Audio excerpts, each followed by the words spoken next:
Whether it occurs on land or in the hangar of an aircraft carrier, it's hard to overstate just how destructive a fire can be. Not only does a fire put personnel at risk, but it can damage or destroy billions of dollars of equipment.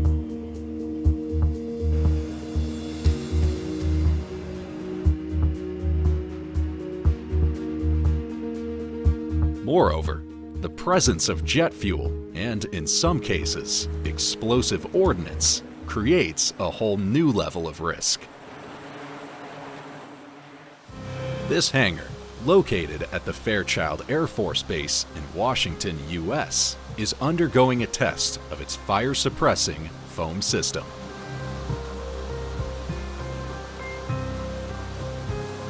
In order to be certified by the United States military, the ceiling-based system must cover at least 90% of the aircraft's silhouette and the entire hangar floor with at least 3 feet of foam. What's more, it must accomplish this in just 4 minutes.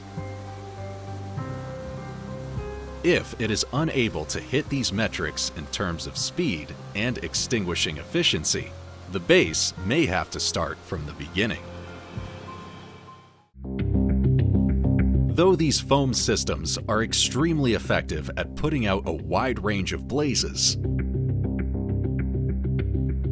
they are not foolproof. The US military learned this quite well in 2014, when the fire suppression system was accidentally triggered during a routine alarm test at a National Guard station in Tulsa, Oklahoma. The resulting blanket of foam covered thousands of square feet, both inside and outside the hangar. It even buried several Black Hawk helicopters that had been parked outside.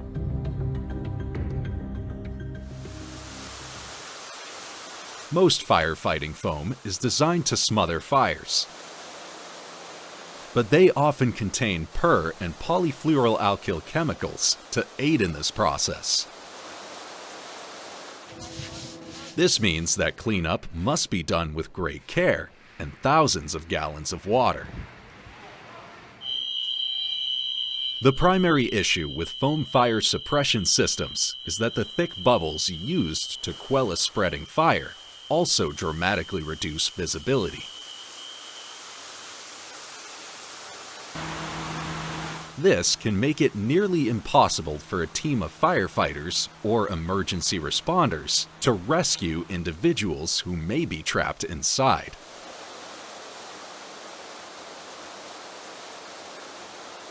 This team of firefighters from the Edwards Fire and Emergency Services is conducting just such an exercise at Edwards Air Force Base in California.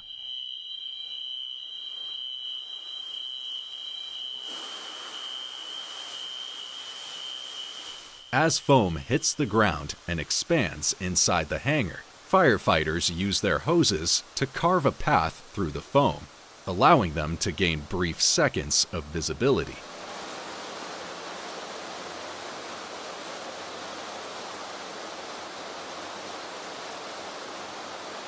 However, the foam still makes it incredibly difficult to find the decoy casualty stuck on the ground.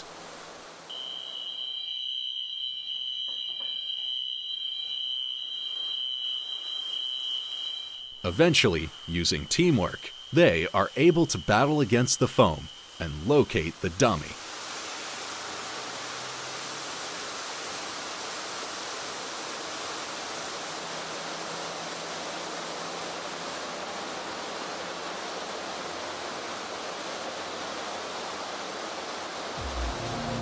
Firefighting foam is a relatively new invention.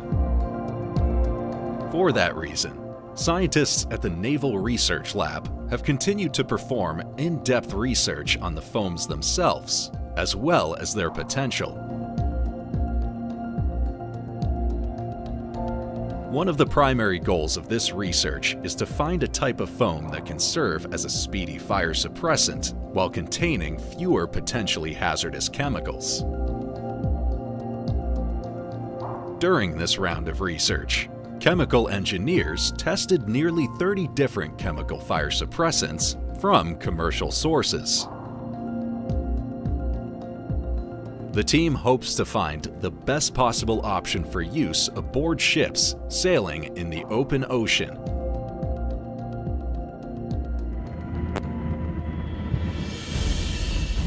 As chemicals can pose a huge problem so far away from shore, the potential for environmental contamination is a major consideration.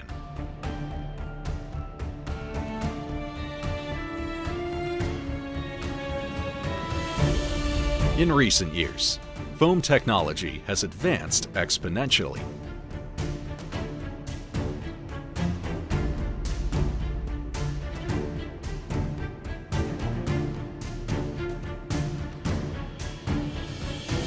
Many fire crews in the military and public sectors now use them via both automatic and handheld systems.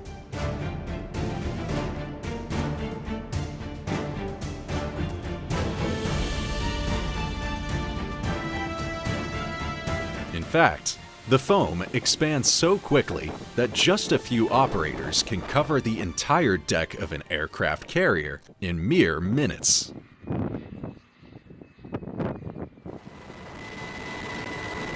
In 2021, the U.S. Navy performed tested an aqueous film forming foam system aboard the Nimitz-class aircraft carrier USS Abraham Lincoln.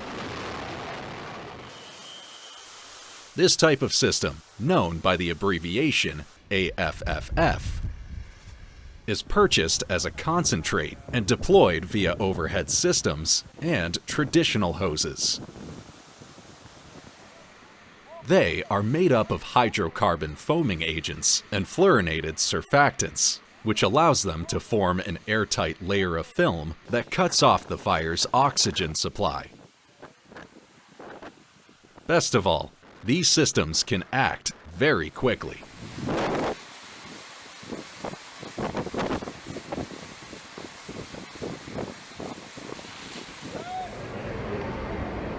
This is important as aircraft carrier hangars are notoriously tight,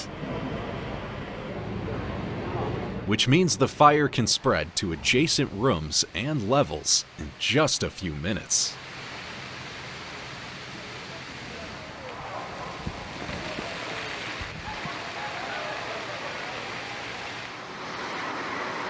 Fires are among the biggest threats to any military vessel, regardless of class, size, or complement.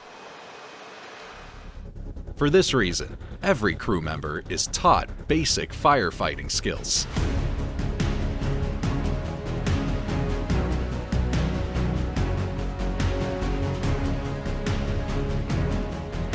Ships also hold frequent drills to ensure all personnel knows what to do if a fire breaks out in various parts of the ship. Communication is critical in these scenarios, which can feature everything from fake smoke and simulated fire to crew members holding fire flags.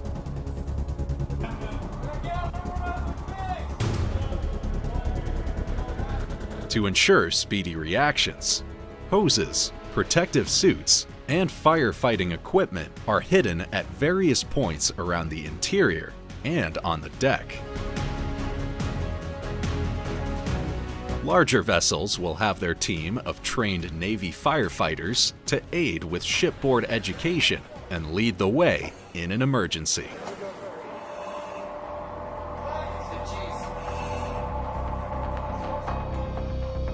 Despite even the best training and equipment, shipboard fires are sometimes just too powerful to get under control.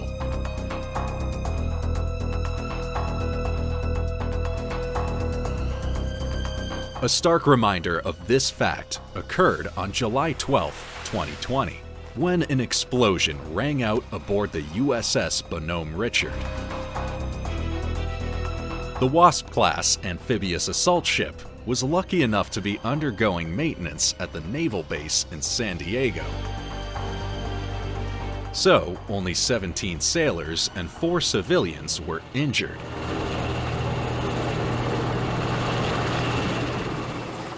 However, it took a total of 4 days for the fire to be extinguished. And that's with a combination of boats, helicopters, and land-based efforts.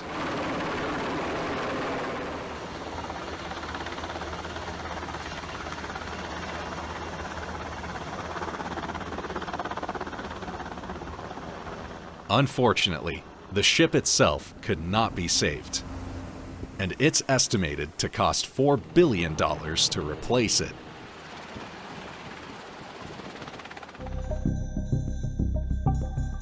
Many of the U.S. Navy's Nimitz-class aircraft carriers have been equipped with what's known as a Countermeasure Washdown System, or CWS. This essentially consists of a series of sprinklers installed into the flight deck. However, crew members must use on-deck hoses to cover the tower and any other areas the sprinkler system can't reach.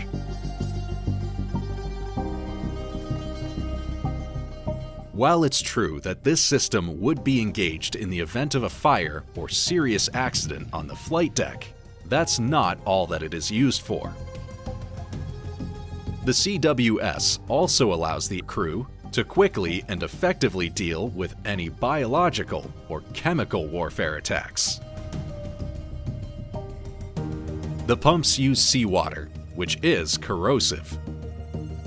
Therefore, tests of the system are generally done before a storm, so that the falling fresh water can remove the salt water from the deck and machinery.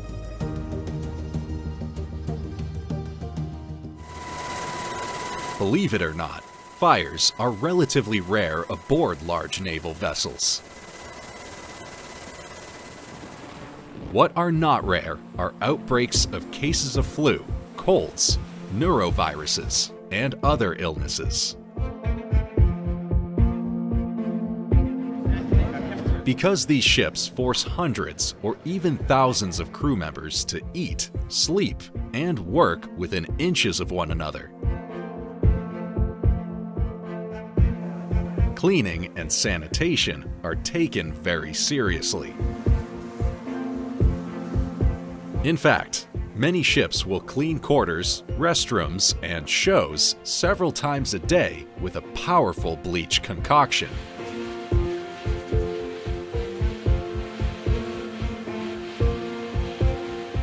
This proved especially important during the COVID-19 pandemic, when a single infection could spread throughout the ship in just a few days.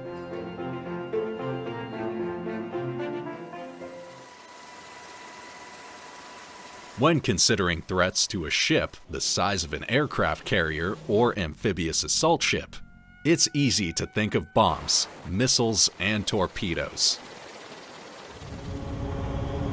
On the contrary, Mother Nature is far more dangerous, be it in the form of uncontrollable fires or fast-spreading upper respiratory illnesses.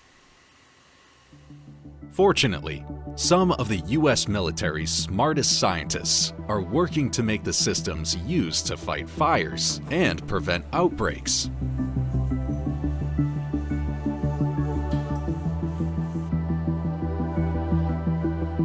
The same goes for aircraft hangars, which can simultaneously store tens of billions of dollars of equipment. Were a fire to break out, all of these aircraft could be lost before firefighters could respond. And that doesn't even begin to calculate the potential loss of life in any of these scenarios. While it may be hard to think of the military as a safety-first organization, it's important to remember just how much work goes into eradicating threats that have nothing to do with the enemy.